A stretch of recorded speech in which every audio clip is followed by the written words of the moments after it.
two of my managers, Julie Bader and Jennifer Silver. Closers that are always anxious to work with you.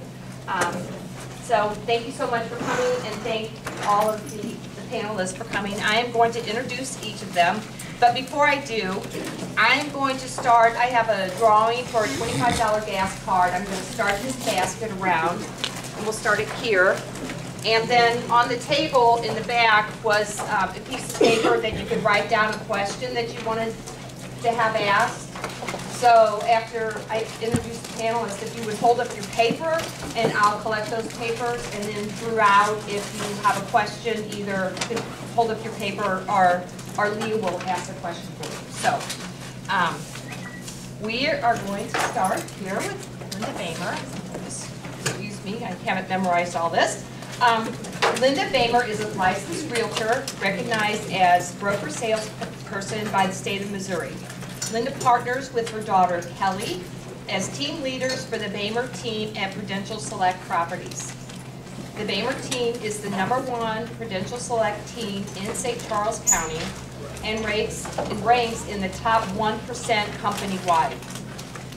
Linda has over 16 years of experience in home sales, with many of those years selling new construction and serving as Vice President of Sales and Marketing for a top-producing local home builder. Linda is a member of the St. Louis Home Builders Association and the St. Charles County Association of Realtors, where she holds several designations and certifications. Linda and Kelly recently received the St. Louis Post-Dispatch Reader's Choice Top Agent Award for the 2nd year in a row. Linda vows to be a student forever, learning from every transaction, client, and business associate she encounters. So welcome, Linda. And then Susan Brewer, with over 14 years of real estate experience and named 5 times as the top residential sales agent for SCCAR, Susan Brewer has made a name for herself as a business leader in St. Charles County. Selling homes from $20,000 to $3 million, Susan built a solid reputation as a true professional. At the end of 2007, Susan started her own real estate company, Susan Brewer Service First Real Estate, focused on servicing clients with a group of professionals dedicated to treating clients with the utmost in care. Susan's home sellers are treated to an all-inclusive marketing plan that includes a mix of the tried and true traditional marketing concepts infused with cutting-edge technology. Susan works with her home buyers to understand their personal needs and wants in a new home and make sure that they are viewing homes that meet their criteria while assisting them with the complicated process of purchasing a home. While Susan excels at negotiating and selling homes, her true passion is in training. Each agent that joins her company benefits from her vast knowledge and experience, having the opportunity to participate in her customized training classes and learning the service-first approach to real estate. This year, the company has opened a 2nd office in historic St. Charles City that utilizes the latest in technology to assist her agents. So welcome, Susan.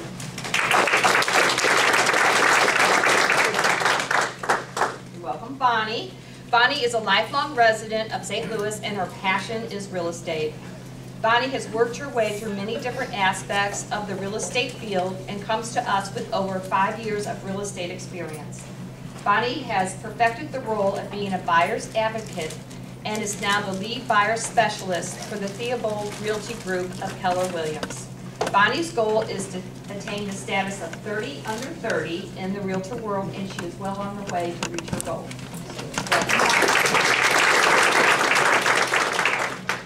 And then Jennifer DeGlowsy.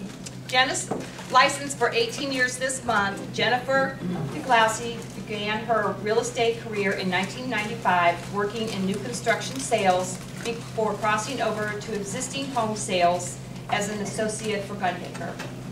In 2003, Jennifer obtained her broker's license and took on duties as an office trainer, followed by assistant manager and manager positions. Jennifer's career came full circle 2 years ago when she returned to her love for sales. Today, Jennifer works for Coldwell Banker Gundaker as a team with her mother and business partner, Jeannie Piglowski, and her father, Rich Piglowski, who is a recent addition as a buyer specialist. Jennifer is an active member of SCCAR, serving as SCCAR president in 2006. Jennifer is currently a member of the MAR Finance Committee and chair of the Risk Management Mission Committee. In addition, Jennifer is currently our NAR National Director. So,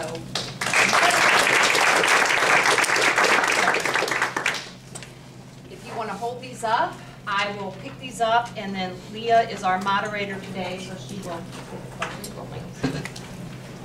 Good morning, everybody. Can everybody hear me okay? Okay, so the goal for our panelists is you've got to project, okay, because we have a good group here today, and we're really glad that everybody could be with us. Again, my name is Leah Petrus, and I am a realtor. I'm also was the chair of the Professional Development Committee last year.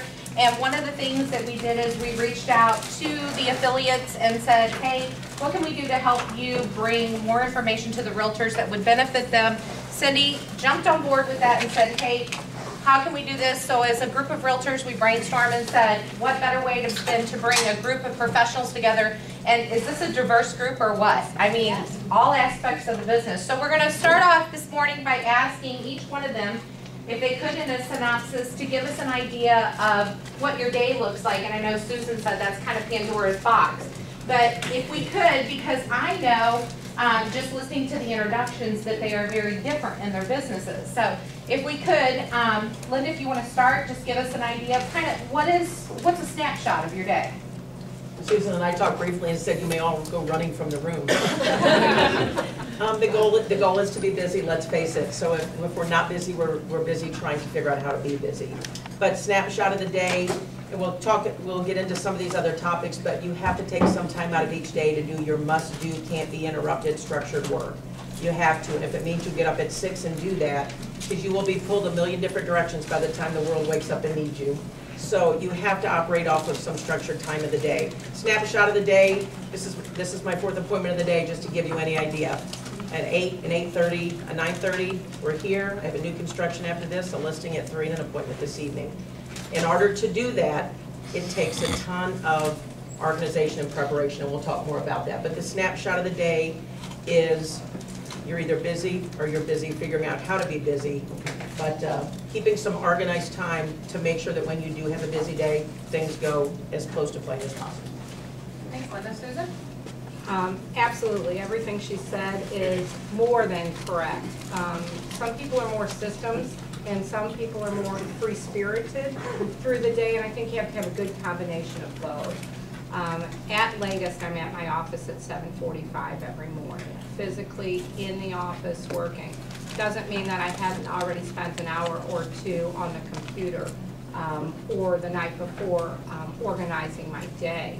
In a typical Monday through Friday environment is probably what we're trying to get to on this. Saturdays and Sundays are really solely open houses on Sunday. Saturdays are buyers, sellers, listing appointments, whatever the weekends with. But I found that over the last couple of years, and last year numbers are just in, I closed right at 41 million, with 70% of that being listings, 30% of that being buy sides. So my time really has to be organized well. And today was a prime example. I'm really geared up, I'm gonna do this. I have a walk-in come into the office. Asked for me 45 minutes prior to me thinking I was going to leave here. Well, when we kind of got into the situation, and he owns $1 million home, I decided I had to make the decision on how compact I was going to make my presentation to him. So sometimes you can't be as systematic as you'd like to be. You have to learn to roll with some of the punches. Now, I will tell you, last year was the first year that I really structured my day to where it was, my listing appointments are from 10 to noon, and then again from 2 all the way through to the end of the day. So I found there was 2 hours in the middle of the day on days that I had, you know, appointments all day long, that I could recoup and fight some of the fires. So you might find that structuring, this is absolute listing or buyer time, and this is absolutely catch-up time, might help you feel like you have some of that free flow, but also that structured part to your day. So no day's the same. I think we did decide that. So I think you can see from these two ladies that they definitely have the full big picture of listings and buyers, and they are running their business as a business as well. I think what we're going to see with Bonnie is a little bit different take on that, where Bonnie has working with someone and she has a specific role in that big picture of being a business. So Bonnie, if you'd share a little bit about that. Definitely. Mine's a little bit different. Being the lead buyer specialist, I have to have a little bit of focus. So my goal every day is to stay in my 20%. And 20% is basically to write a contract every day. That's the goal. So to start off the day, lead generation, just push it off, you're not going to get to it. Meetings with team members to make sure that they're hitting their goals, that they don't need anything from me. One-on-ones with vendors, other agents, clients, making sure they're happy. Showing property, writing offers, getting it done. So with the specialization and the focus, the team handles all the other aspects, so my job is just throwing it in. So Bonnie, I want to ask you, now Linda talked about, you know, the big picture, and Susan, you talked about a 7:45 start day. What typically is an end time if you were looking at a typical day? Typical day, 8-ish. Okay. 7:30 to 8-ish, or if there's an appointment along the way, a little bit later, but. Okay, and Susan, what time do you usually quit? Let's say, what time do you go home? It's really different. It is. You know, I have appointments. The other night I had an appointment at 11:30 at night because they have 6 kids. That's the only time they can get all 6 kids put away, sleeping, quiet, something, so that they can concentrate. Okay. So again, you know. So time management sometimes isn't always timing. And Bonnie, how about you? What do you see as a beginning and an end? Do you know, when you talk about prospecting, I don't know about the rest of you, but prospecting is the thing that we hate to do the most. And you do it in the morning, so what does that start? What's that start time? Are you a morning? Are you an evening person? I am not a morning person. 9 at the latest, should be earlier. I'm working on that. Got a little bit of accountability, hold it down. But 9 at the latest, and then after all the contracts are written for the day, whatever time that may be. Okay, perfect. All right, and Jennifer? I would say kind of same thing, and maybe to talk about times. I am consistently in the office by 8 a.m. and that could be 7:30, that could be 8:15 or something one day, but again, on average 8 a.m. is my time in the office. I usually meet our staff there. And I think that's important, is just getting your day going. As far as going home, I like to try to say I'll be home by 6, and don't tell my husband that. Normally it's 7.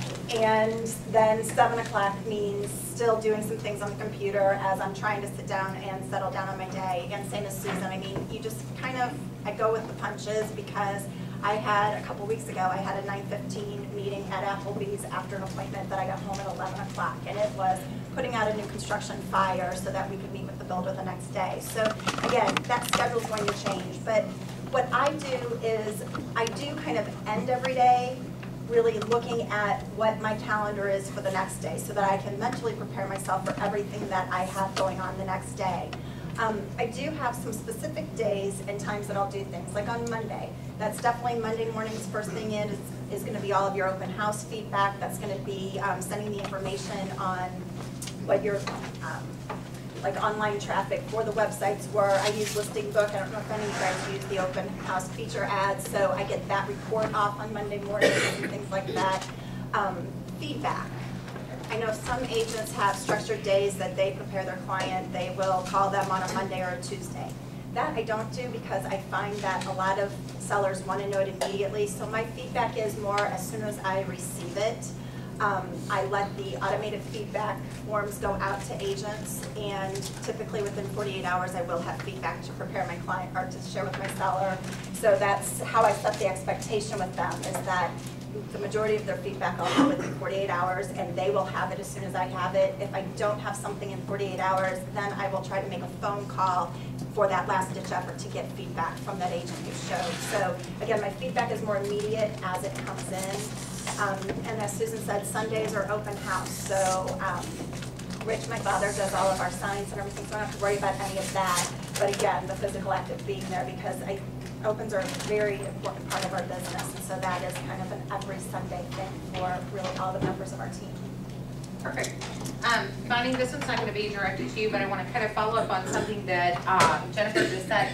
How important is it to each of you that realtors give you feedback on your listings that they have, when they've shown the property? How important do you find that to be in your business? Linda? We think it's critical. We think it's absolutely critical.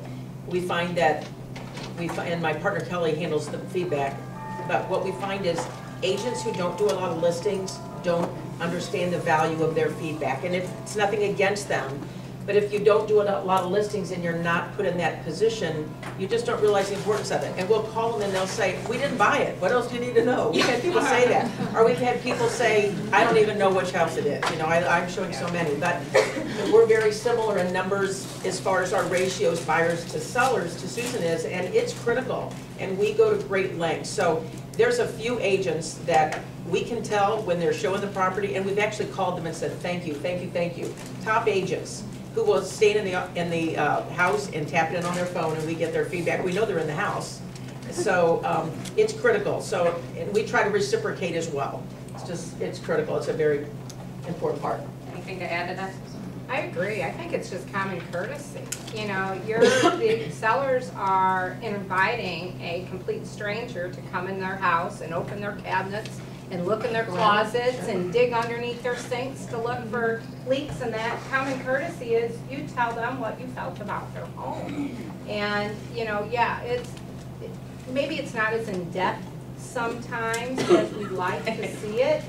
Sometimes it's more in-depth than we'd like to see it. But quite honestly, if we can get that communication going back and forth, the product or the homes that are out there on the market are going to be better. You're going to have to show less houses. So, you know, just because it's feedback, it's got a whole chain reaction to it. You know, if you can fix it, then why should 20 people go into the same house and say the same problem with it, but nobody tells us that?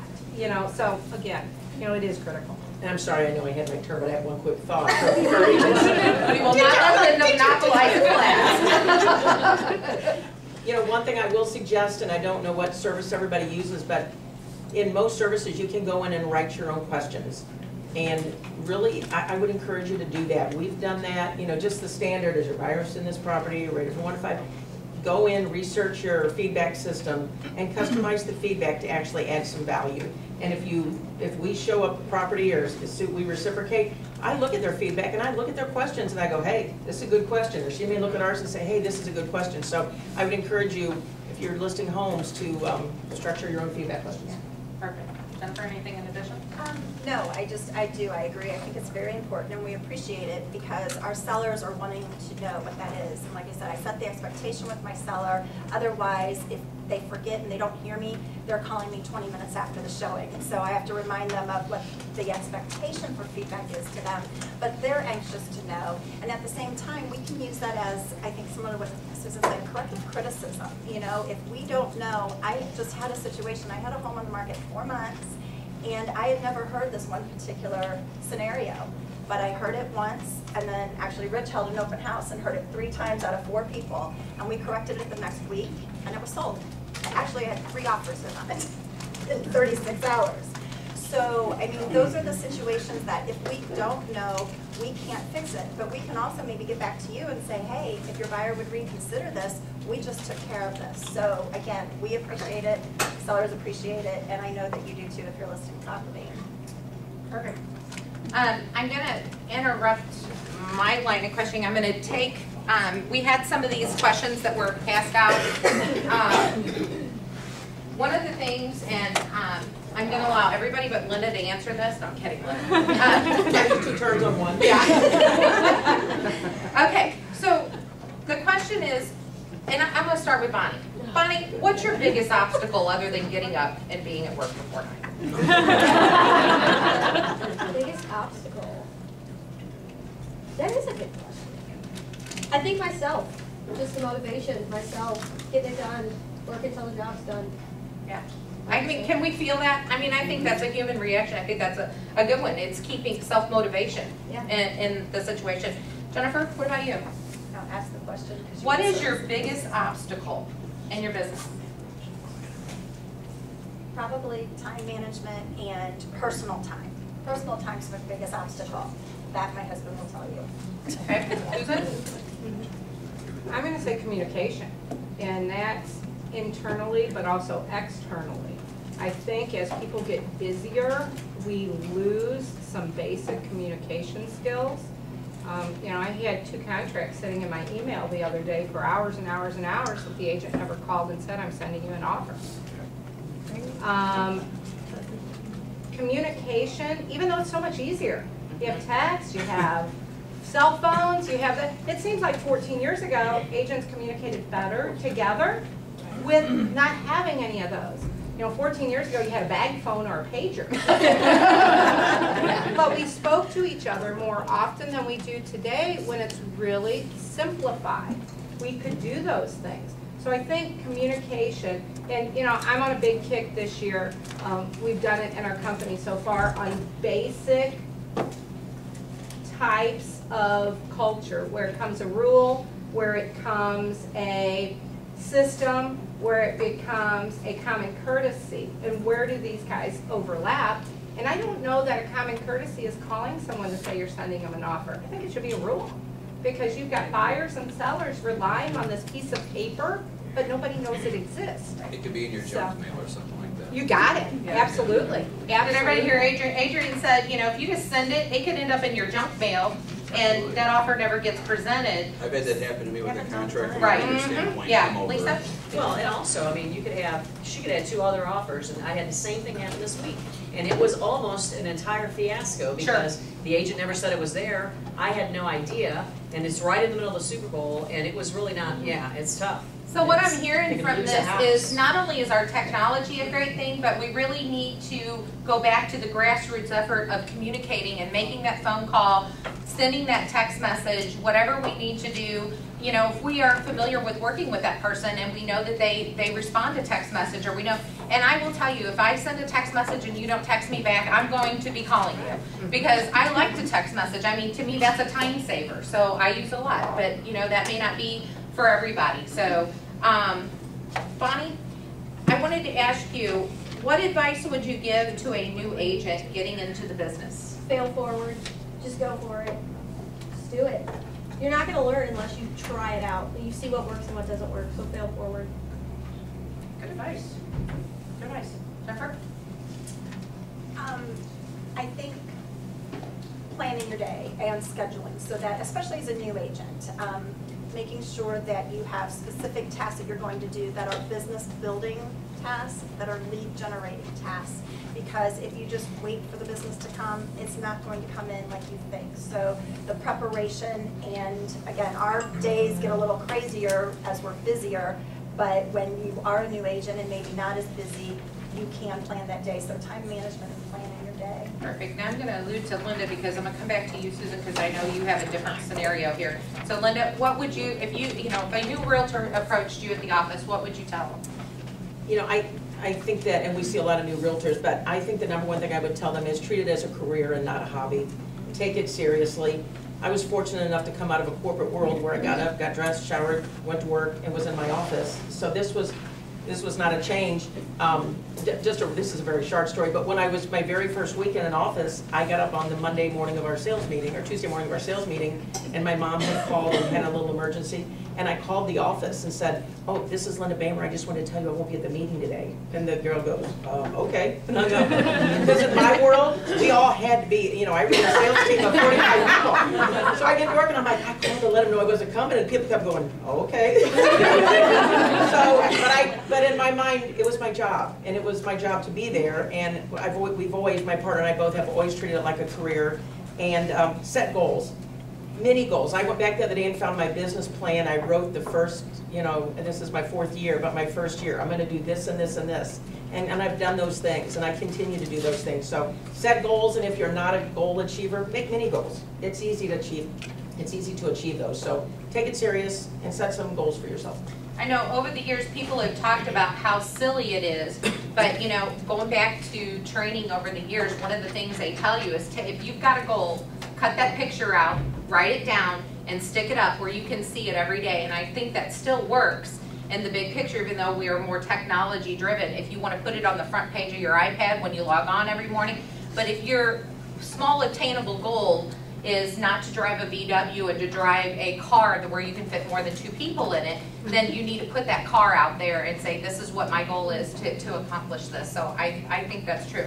Now Susan is in a different environment where she has her a company. And in that company, you've hired and allowed new agents to come in. So Susan, if you'd share with us a little bit about what is like the biggest tip that you might give a brand new agent? Well, of course, Linda got to steal my thunder with use it as a career, because it is. Think of it as that, as a business. Just like if you were going to an office, you would kind of leave the personal baggage at the door as you're walking to the elevator to go to your private office, or as you're walking through the building. You have to do that in real estate too. The consumer wants you to be their professional. They don't want to know every personal problem of yours. They don't want to be your best friend until you get the job done.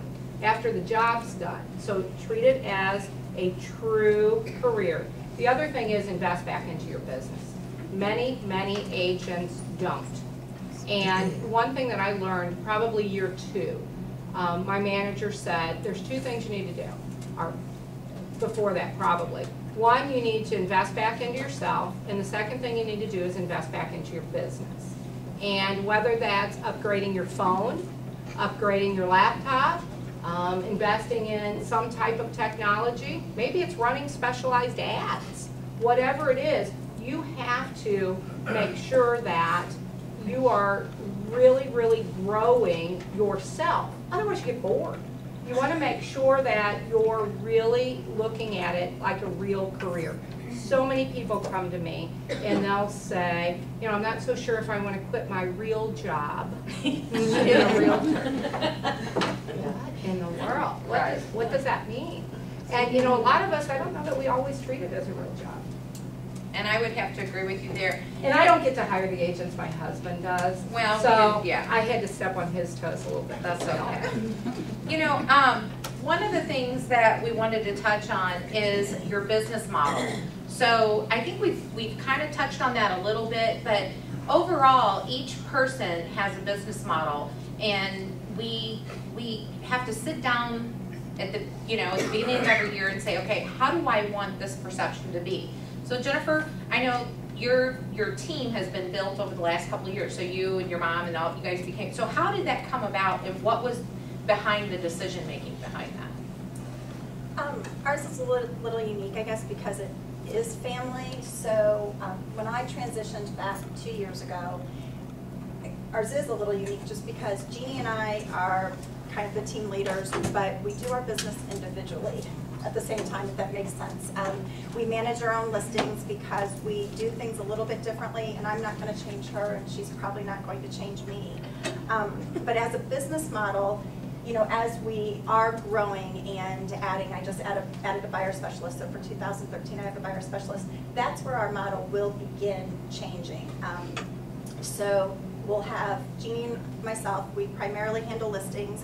We do a bit with buyers, but again, we're transitioning those leads to our buyer's agents. So that's how our model is changing, and that will, from Susan and them, I don't know if that'll give me any more structure in my life for timing, but at the same time, that's where I'm trying to put a little more structure into my life. So what was that tipping point? What made you decide, I need to do something, I need to make that change, I need that to be different? Adding a buyer specialist. It was truly not enough time in the day, or feeling like, from the customer service standpoint, I wasn't able to service the leads that we were obtaining. I mean, I have a name and a reputation to uphold, and so servicing is important. So I think that's the tipping point, that we were handling our business fine in 11. We, handled our business well in 12, but again, it was 11 that we knew something was going to have to change as we move forward. So it's really giving individualized tasks to individual people. So one of the questions that came up, and then I'm going to allude to Bonnie on this one and let you know, but is there fear when you do that I'm going to lose money and this is not going to be profitable for me because I'm no longer, number one, I'm no longer in control, and number two, I've got to share what I make with somebody else. So I know, Bonnie, you just took on, is that correct? You've just taken on an assistant. You're strictly a buyer's agent. Now you have somebody working with you. Okay, so I'm the lead buyer specialist, and I have 2 buyer specialists under me. Yes. And Okay. yes, there was a fear. Okay, so we know that there is fear that goes with this. So talk about that a little bit. Well, the leads are no longer just mine. However, we realized we needed them when they weren't getting service and they weren't being taken care of the way that they should. And we also have a reputation to uphold as well. So yes, I don't get all of them. However, the girls are taking it and running with it, and they're still bringing in that profit to the team and doing a great job with it. So it really works well. So I think the point that I wanted to make here is that there is that fear of letting go. And I think that's a type A personality, because most of us that are in real estate, we're control freaks. We want to control our environment. We want to control the people that it's around us. And in Linda's case, Linda and Kelly have been a team member for 3 years. And Linda, have you guys contemplated, are we there? I mean, is it time to step out? We contemplate that often, and I will tell you that our opinion on it changes often. It really does. It's interesting because with my partner being a different demographic, we really see, we get along so great and we have such a great team, but we don't always see things exactly the same way, which is great. I will tell you that this year is really going to be interesting for us because when you start, you tend to have more, we tended to have far more listings than buyers. And as we knew as our business grew, and track that, if you do 2 deals a year, 3 deals a year, track that so you can make those decisions. But this year, the last 3 weeks has really, made us scratch our heads and say, maybe we're close to being there. It's more buyers than ever. We see the turn in the market. Buyers take so much more time than listings, at least we're finding. And I think it's a whole different skill to be a great buyer's agent. I really do. I'm working more buyers now than I ever have, and you really can evolve. I think buyer's agency is, I think it's a special, you really look at it a little bit different. Yes, we think about that, and that changes depending on the needs. We've struggled going there. Okay. But not against it, and it's not the fear of sharing the money. I will tell you, I'm not trying to sound like the archangel of real estate, but it's really never about the money with us. It's about the service and the control. It really is. Honesty is good. Honesty is good.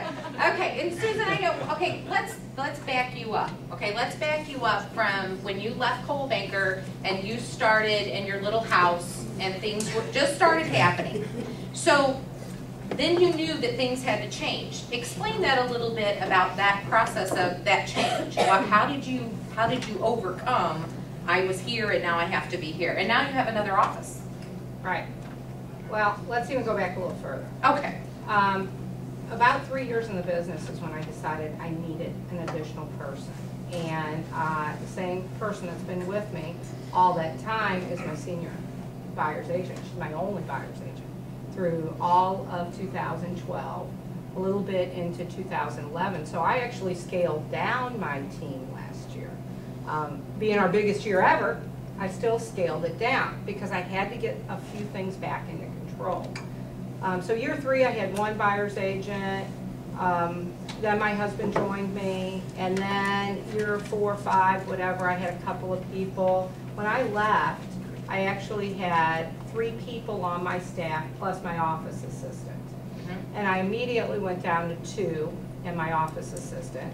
And so for the last year and a half, I've worked with myself on the listing side, 1 agent on the buy side, and then a licensed agent who is an office assistant.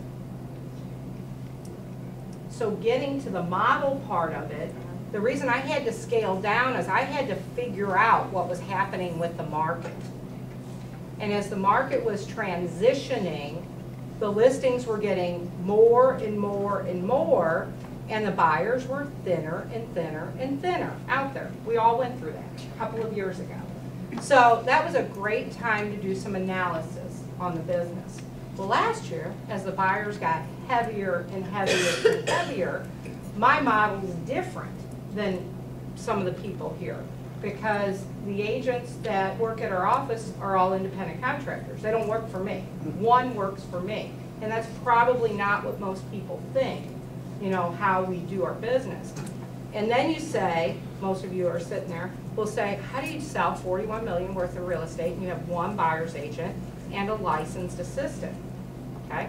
Does anybody want to know that?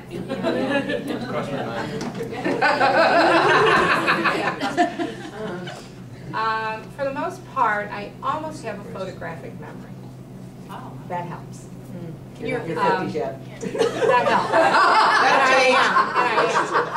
And I lost that a little bit when I had my little guy. Seriously. So that helps a little bit. So I can remember the dates. I can look at that contract and I know whose loan commitment's on this date. I can look at Diane's sheet once and see whose building inspection is here, who's done this, who needs that, who. That helps. You can, and I've gone to all of these sessions on this, you can help your memory. That helps. If you're having any of those kind of issues, go to some of those classes that teaches you how to do that. It will help you balance this business much easier. Now my husband's the whole other gamut.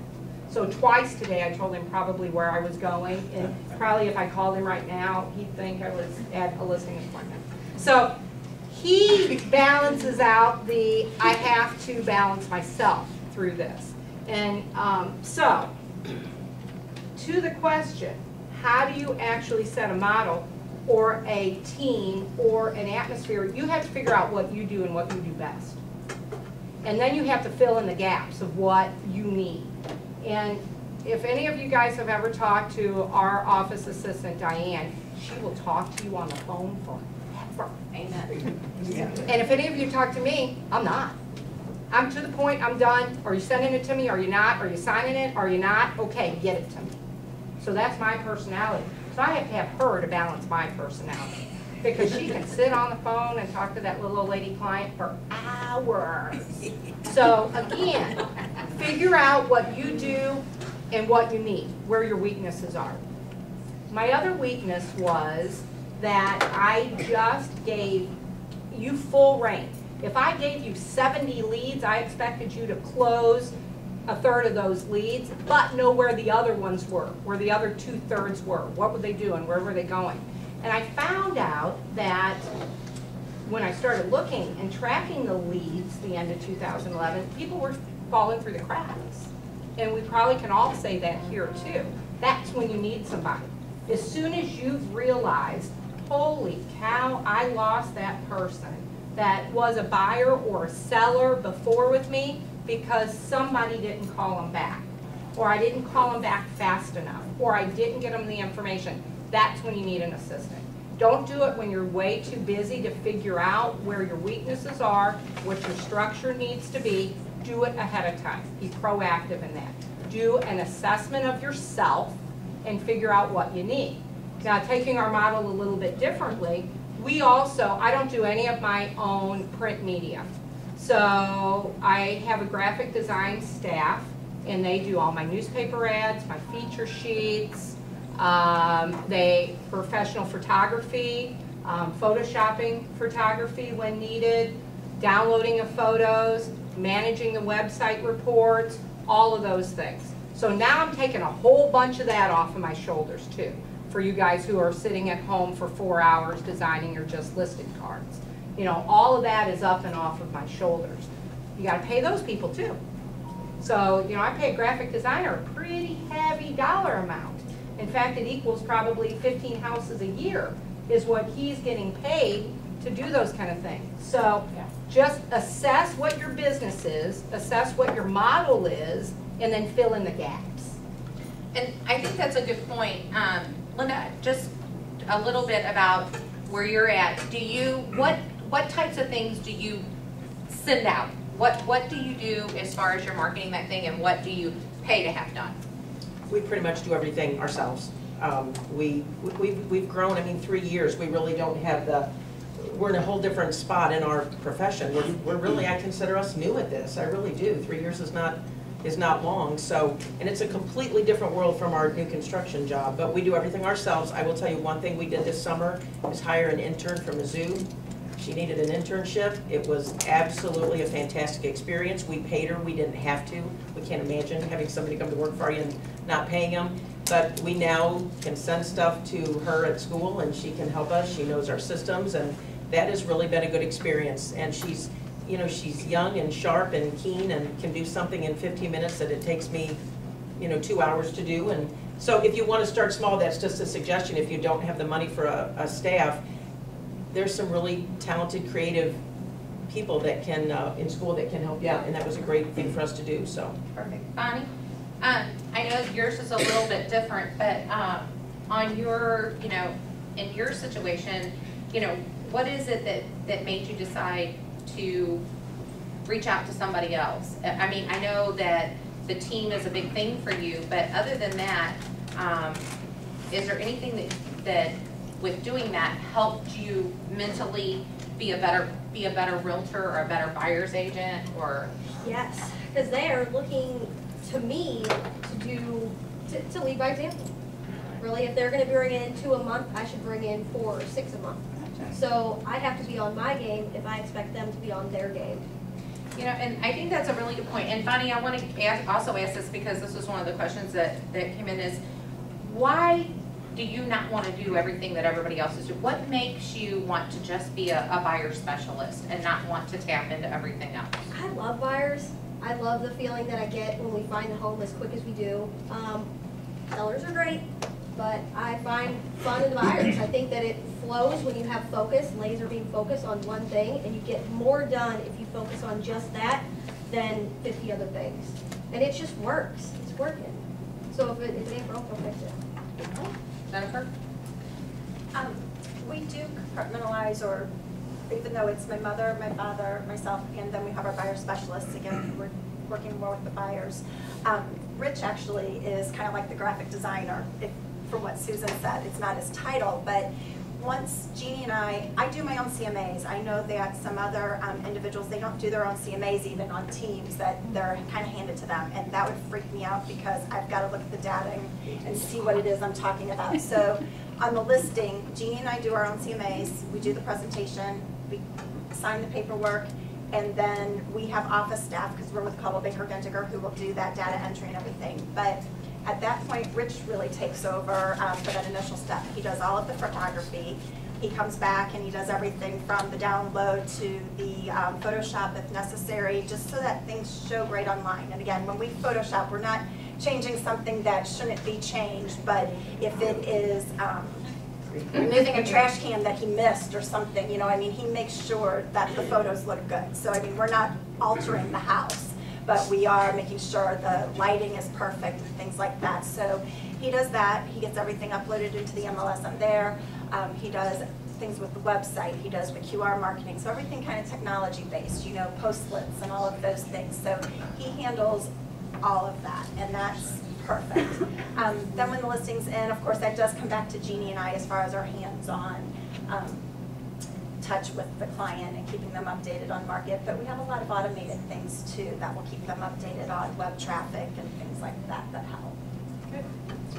I'd like to kind of take a break, and I know nobody has kind of turned in any more questions, but I think we've kind of covered everything oh, here's one. Somebody says about how many text or emails and calls do you get in one day? Let me rephrase that. For an expectation for a business person who is running it like a business, what is the expectation that a realtor should have for incoming information coming via text, email? You know, see if you can kind of wrap your mind around a time. Like I spend an hour, you know, there's, you know, of either answering emails or whatever. The entire time in the car, when I'm in the car, I'm on the phone. Bluetooth is the best thing that was ever put together. Those are all follow-up phone calls. I think I have 4,000 minutes used on a minimum monthly basis to up to about 64. So probably 100 phone calls a day, realistically, and probably 60 to 80 text messages a day. Now, I like Jennifer, I manage my whole listing through. Our office clerical doesn't take over except for the paperwork. So, you know, I'm answering the property calls, I'm answering the client's call. I had to answer the other day, which was really fun. Could they bring their dog to Investors Title with them when they close? What do they do with their dog? And it was an hour and 45 minutes of options with this lady. My husband thought I was going to just explode because I'm not an hour and 45-minute phone person. So, yeah, you know, it's a lot. So, and Linda, what about you? I mean, you're on a different scale. Oh my gosh, if during the week, 40 to 50 phone calls. At the end of the day, I look and I've got 40 to 50 phone calls, 200 plus emails a day.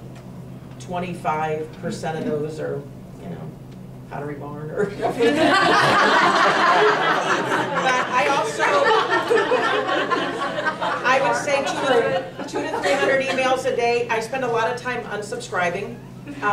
You know, but truthfully, or having somebody unsubscribe for me, but you know, you have to watch it because I think email's starting to be very cumbersome. And I know in our company, I was laughing because they said, oh, you're number one. And I was like, number one offender of not getting rid of anything. I want to keep every single one because I think I'm going to read it someday, which I'm not.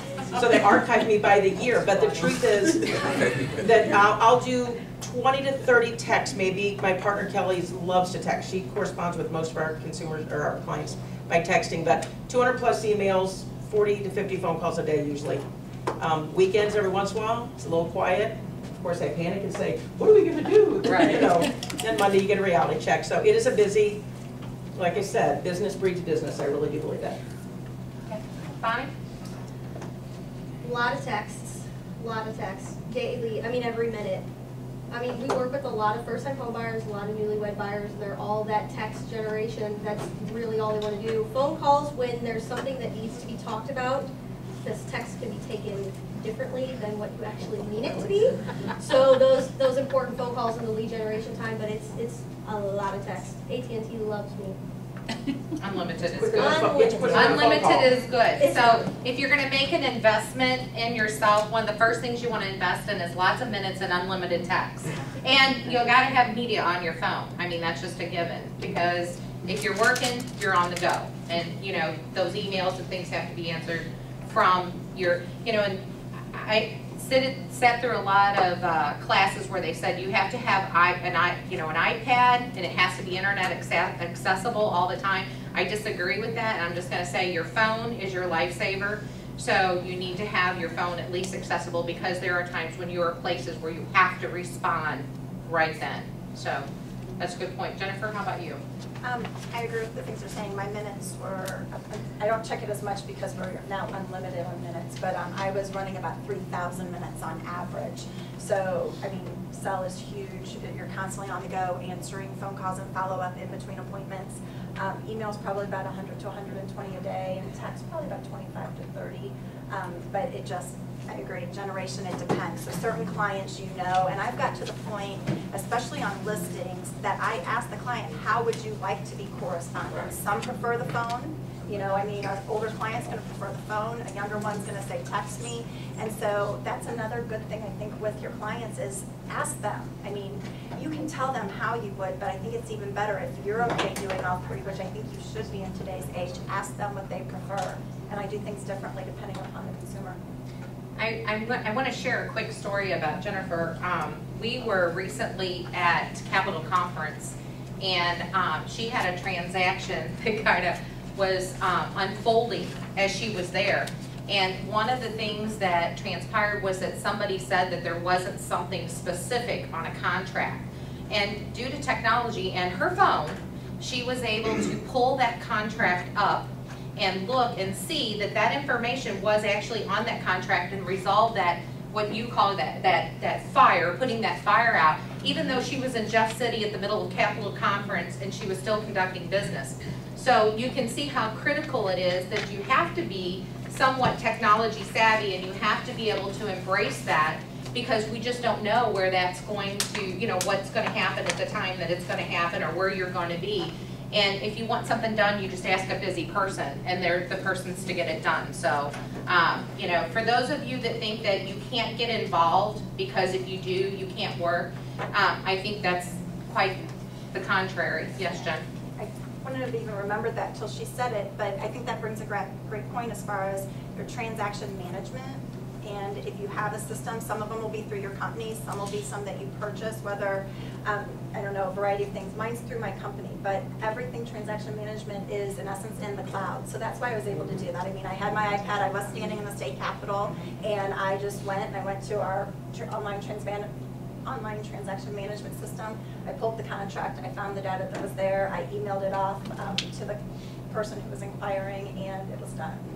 Don't you remember the people who've been around for a while when you carried all those files? You took this batch of files home with you at night? I've never taken a file out of my office except for closing now, out of anything. Everything's done on my phone, but it seems so, it seems not long ago, but so long ago that you didn't do everything from your phone. I'd like to open the floor up, and I know for questions, and if you would, be specific about if you're directing it to one particular person so that they know who is answering. And I'd like to start with Mel. I know you have your hand up, Mel. Thank you, ladies, for sharing your experience with us. I have a question. Other than your phone, what is your favorite technology, real estate technology product that helps you every day, other than the phone? Oh, I can answer that. DocuSign. Yep. Yeah. Love it. It is your lifeline. It saves time like you would not believe. DocuSign. If you're going to invest in one thing, and Realtor.com, NAR has a special rate. Just go to Realtor.com or Realtor.org, and they have an NAR special rate for you. Leah, are we going to have a class on that? We are. We are. Professional Development is establishing a class for that, and we are going to, we'll have that information to you, but I believe it's in September. So that's April. Time saver. Yeah, I'll agree with that. And it's so easy for the clients. It's not like it's just easy for us. It's easy for all parties. How long have you had it? Did you get it like right From away? you. Well, yeah. I think you did too, actually. When Kelly and I were working together, Kelly called and said, About 2 months, okay, 2 or now 3 how months do I we've been do using it this? effectively. Yeah. There was a absolutely. dating issue at the time that was a dating. Yeah, Kelly called me about Jennifer that. is the salesperson because I had a deal going with her, and she goes, I could send it to him to DocuSign if you don't have DocuSign. Yeah. So it It's does really work. nice. Okay. It was working So like that, too. that's definitely, DocuSign is definitely, because it does time, you can date it, time stamp it, and you get a signature. And the beauty of it is it's so easy. And your consumer can use it from their phone. So that's the beauty of it. And so we want to use that. Stephanie.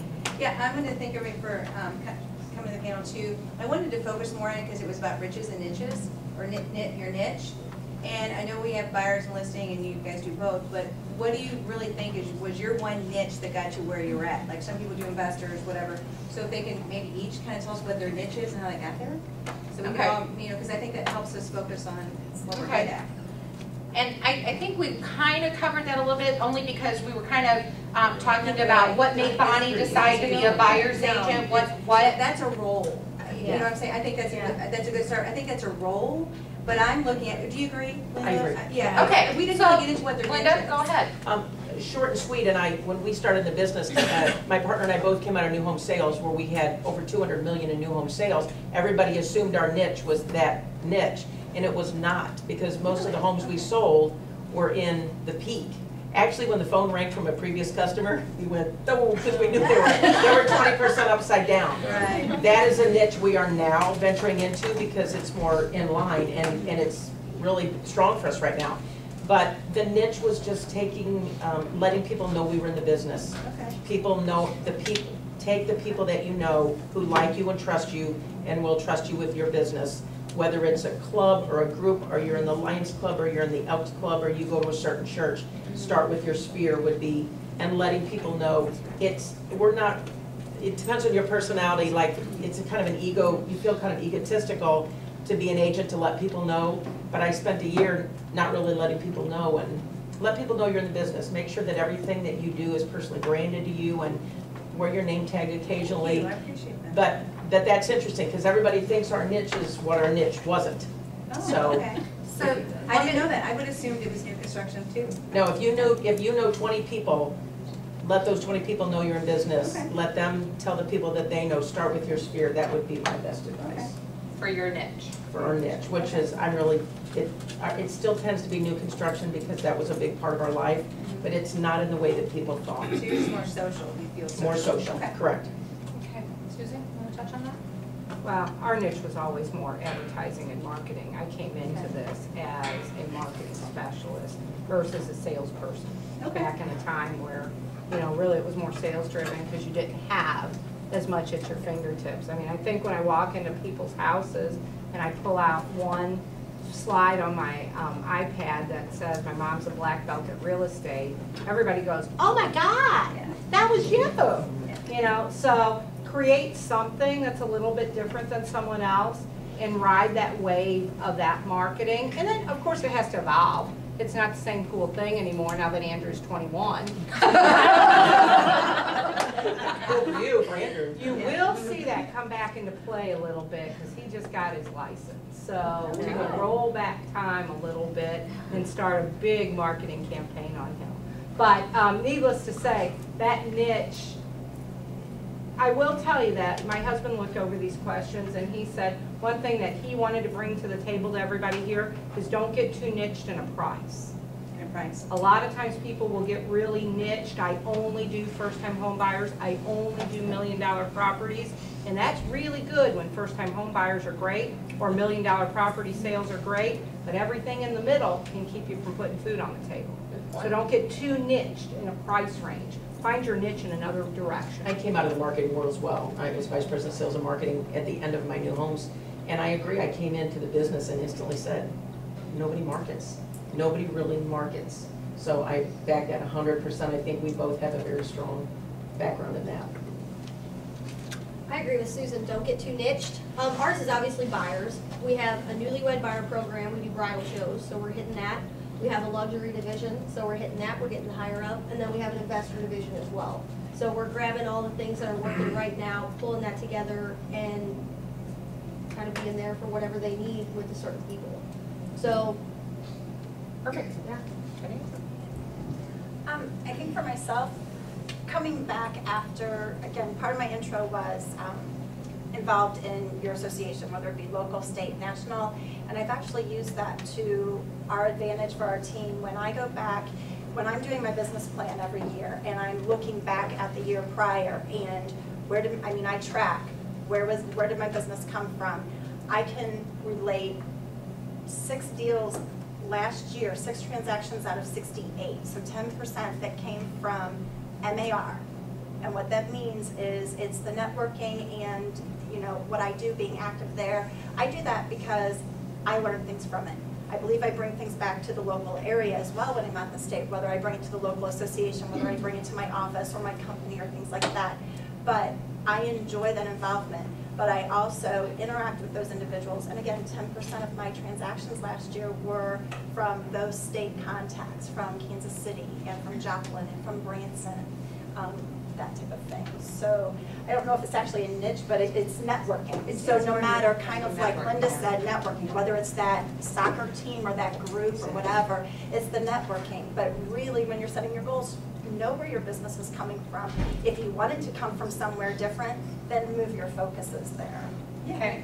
You mentioned marketing quite a bit, how you market your properties. How much video do you use in your marketing lately of your listings? How do you determine what listings get videos and which ones you don't use? Jen, you want to start? We haven't yet. It's something that we probably need to do, but just openly admitting we haven't been using video. Okay. Bonnie's going, hey boss, do we do that? Somebody, do you want to answer for Bonnie? Well, actually, the Bomb is, they actually have access to that, and they're going to be doing their own introduction videos to buyers as they hit online instead of just an email. So, yeah, we do that in, other videos. I don't know about listings, but I'll video myself or a house for a buyer that's not in this state or, you know, things of that nature. We send it out to all our clients that we're working with as far as what's going on, what they need to know about. So not so much the listings, but I am doing it on the buy side, not at a high level. And like an introduction is our goal for by the end of the first quarter, is that an introduction video would go out to buyers instead of just your email. That's fun. That's fun. Yeah. Susan? Oh, gosh. I can't even get into all of the places that they're using on social sites with videos and those things. We've got a whole package that's kind of a tiered package of what they're doing. You'd want to talk to Wade about it. Okay. And, I mean, he'd give you all the details on how often they're using it. He's actually at a meeting this afternoon with a whole new marketing company when it comes to some of the new technologies that they're testing East Coast, West Coast right now. We tend to be the grabber of it to bring it in Midwest and do some fun stuff with it. So he's got quite a few things going direct on it. So talk to him. He's actually doing some flash things for clients too, so that he's sending that out to them so that they can use it through all their social sites. Oh, thanks. Linda? And we're in process of incorporating it. We knew about a year ago that we would need to be looking at that, but really, we are firm believers that you have to get, you just don't want to start into something else before you've, you know, gotten other ducks in a row. We are in the process of it. Also sought some guidance from and went to an out of town. Sometimes it's good to go away, see what they're doing in other parts of the country, and you know, just get some ideas. And we're in the process right now of absolutely, it's a first quarter goal, and we're in the process of strengthening there, definitely.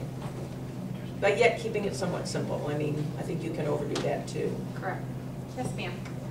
When it comes to video, recently I was going through programs and applications you could possibly use, and it might be a helpful hint. I checked out SlideShark, which is an application you can put on your iPad or whatever presentation you want to use for video, and it's really, really nice to slide through for a listing presentation, for instance, or even for buyers. Very good. So do we have any more questions for our panelists? Yes. Just a real quick question. I know if you ladies had your crystal ball, you wouldn't be here, you'd be in the circus. But where do you see the real estate in the next 5 years? As the consumer picking up the phone, calling us for our goods and services, or as agents? Where do you see the next 5 years in our business? Do you want to direct that to somebody, or you want to hear everybody? I want to hear everybody, Okay. please. Jen? I think we asked that question probably 10 or 12 years ago when technology first started coming out. You know, where was our level of importance going to be, and were they going to need an agent? And a lot of people really wondered that. So we're still here today. When you look at NAR statistics, profile of home buyers and home sellers, I mean, the use and need for a real estate agent is almost just as high as the internet. So I don't see the need for an agent going away. I think that we will continually transition. I mean, I don't even know where technology will lead us. I mean, and I'm awful at reciting statistics, but I remember, I think it was at MAR, the MAR meeting, that they talked about, you know, did you realize 10 years ago you couldn't take a picture on your cell phone? You couldn't do this, you couldn't do that. I mean, it was unbelievable, the things that when we look back, we don't realize what a short time ago we couldn't do that. So I think technology will still change, and I don't even know where it will all go. But I think the importance of the realtor will remain. I don't see us going away, which is good, I guess. I think a lot of it depends on interest rates. I haven't been around that long to see the difference in interest rates. They've always been low since I've been in, so I don't really know as far as that goes, but I know us as a team will be just fine because we have so many first-time home buyers that are gonna be moving up in 5 years, divorcing, getting married, whatever the case. Let's be honest, you know? So we're gonna be okay. Right? So true, though. It is. That's our cycle of business, It is is. marriage and divorce. So that's what I'm focusing on. Focus on the positive of it. There you go. You know, I'm kind of a statistic person, and I look at a lot of those, and I anticipate a lot through the process.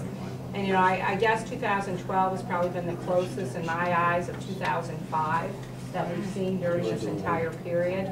So I think we'll see that consistent climb. I don't think we'll see the 2 to 5 to 6% increases that we saw, but I do think that the market, hopefully, we have seen total improvement across all of the price ranges, or we will see over the next 12 months. Again, you know, I bought my first house at 18 3/4 interest rates, and I like to bring that back to the seller, to the buyers very often when they can't pull a trigger because they're afraid it might go down another 1/4%. Right. You know, it's 3.5. So, you know, we can all look at all the analogies that we want to, but we're probably going to see housing market climb, interest rates climb a bit, people's self-confidence in getting in the market's back there again. Most sellers that you go to, they want to sell their houses for less than you list them for because they're real today. They don't want to sit there. They don't want to be a statistic. They don't want their house to expire. They don't want to go to that. So you've got the buyers and the sellers, hopefully at the best period of time. I will tell you, we're not the keeper of the information anymore. The buyers can find, the sellers can find all the information online. They only need you for your personal skills. So you got to sharpen up on those too. Your systems have to be in place. Your personal skills have to be sharp. Your communication level to your client has to be clear. That means, how do you want me to speak to you? By voicemail, by phone, by text, by email. You have to tell them what you're going to do, and you have to make sure that you do it. And I think it's going to get harder over the next few years. I think we'll wash agents out again because, you know, technology. I never have to call my client. I'm just going to text them forever and ever and ever and ever. All of a sudden, you're nobody to them. There's no personal relationships left. So, you know, as much as I love DocuSign, I also tell the agents on a regular basis, not everything. You get them into the office or you sit down at their kitchen table, you still have to have that one-on-one relationship. Now, I was looking at somebody's website the other day, and it was kind of funny because it said, I promise I will meet with you quarterly. What? Huh? If I said that to one of my clients, they like pass out because sometimes I'm on the phone with them 20 times during the day or 2 times during the day. A lot of them will call us after the transaction and say, I don't have anybody to talk to anymore. Right. Now what do we do? And you know, we just got a survey back Diane, the other right? day. Yeah. We got a survey back the other day on Mike Lampy, who you guys have worked for, and it was the cutest thing in the world. The bottom of the survey said, my 2-year-old son wants to know when Mike's going to come back over. Oh. He misses Mike now that we're in our new house. So, you know, think about that with your folks. You know, that crystal ball has to restructure how you do your personal business too. Because we can all go to a restaurant now and complain about the service, or go to Macy's and complain about the service, because the service part's kind of gone. You know, everybody can get anything they want online, so they do. So that's where you have to differentiate yourself. And I'll just add, agree with everything. I'll just add that I think all the numbers are there. I'm a statistic numbers, a statistic junkie as well. The numbers are there that we're looking at a slow, steady improvement. I don't think it's going to be overnight, but I do think it's going to be slow and steady. If you really dig into the numbers, it's pretty crystal clear. Even if you look at national numbers, our local numbers for one of the first times emulate that, I believe. And I do think we're looking at increases. We're seeing more. We had everything we sold last week was multiple contract.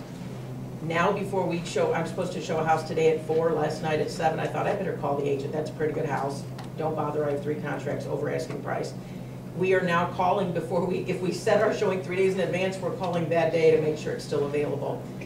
Something really important, and I think it's important to hear this. Susan said it.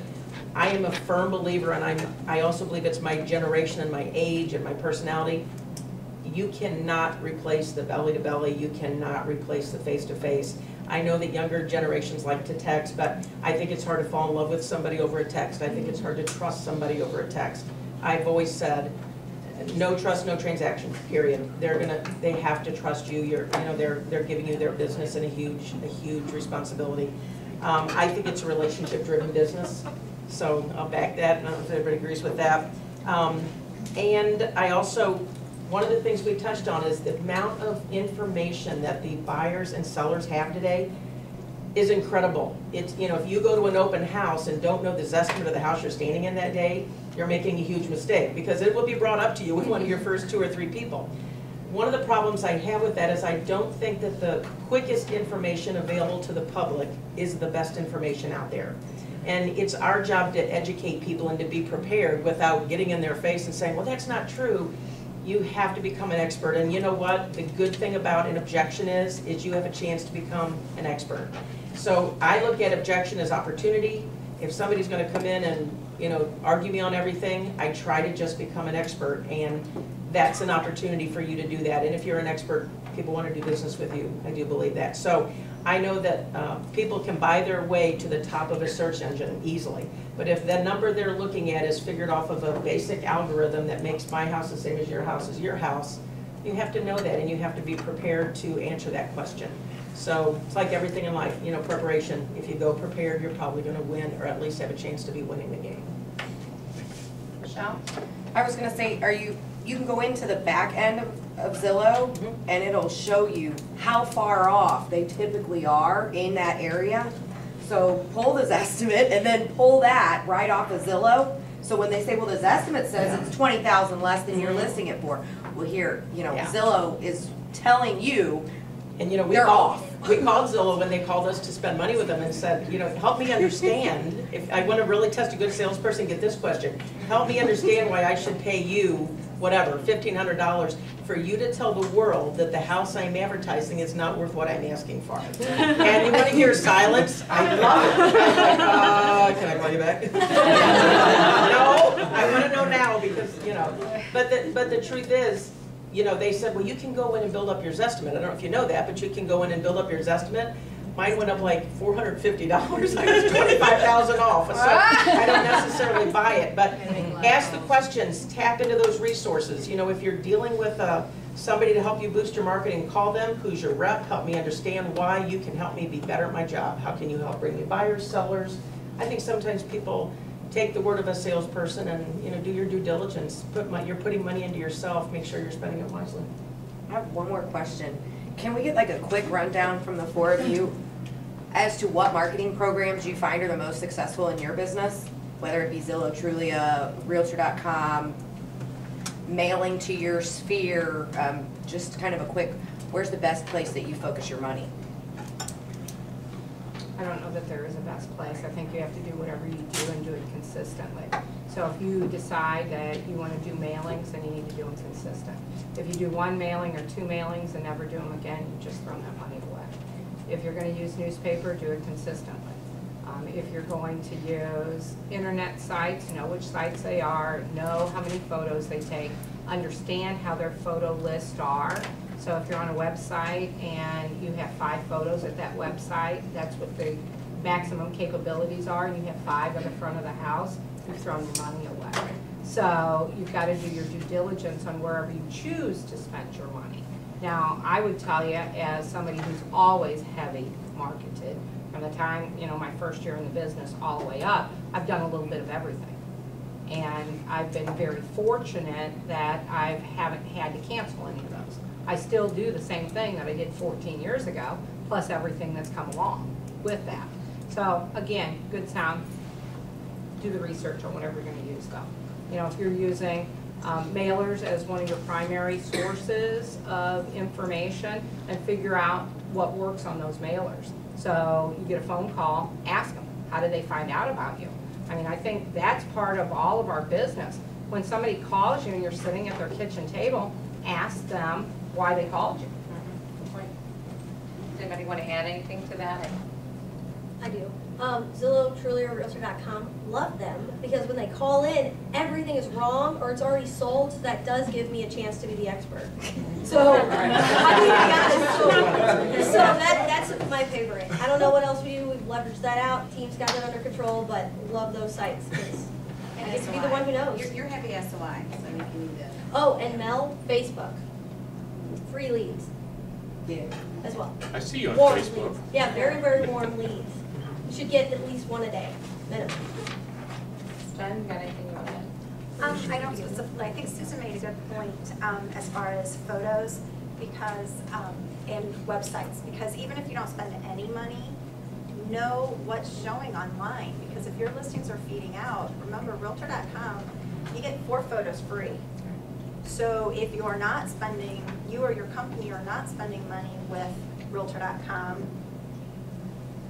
it's something I'll tell you, and you guys sitting here, I mean, maybe you'll go change it if you're not using it or whatever, but it's something that I heavily talk about on a listing presentation. I make sure that if I don't know who they're interviewing, that they talk about Realtor.com, because if you actually go out to Realtor.com, probably about 40% of the listings in our area are not what they call enhanced. And then the agents, because it'll feed from the MLS, and they put a photo of the house, front of the house, they put a photo of the front door. I saw one the other day that they took a photo of the front porch to show the recessed lights on the front porch. I mean, and then maybe like a corner of the landscaping on the corner of the house wrapped around the side. Well, if those are your 4 photos, the consumer thinks there must be something wrong with the inside. Right. The consumer doesn't know that the agent got, in essence, for free. So placement of your photos is key, even if you're not going to spend additional money online. Well, I want to thank each and every one of you ladies, and I want to take a special shout out to Cindy and the girls from Investors and thank them for sponsoring this class. I hope everybody got something out of it. I also wanted to mention to you that coming up is our awards banquet that will be held not next week, but the 21st, and it will be at the Columns. There is registration forms up front, so if you've not registered for that, please do so. Cindy is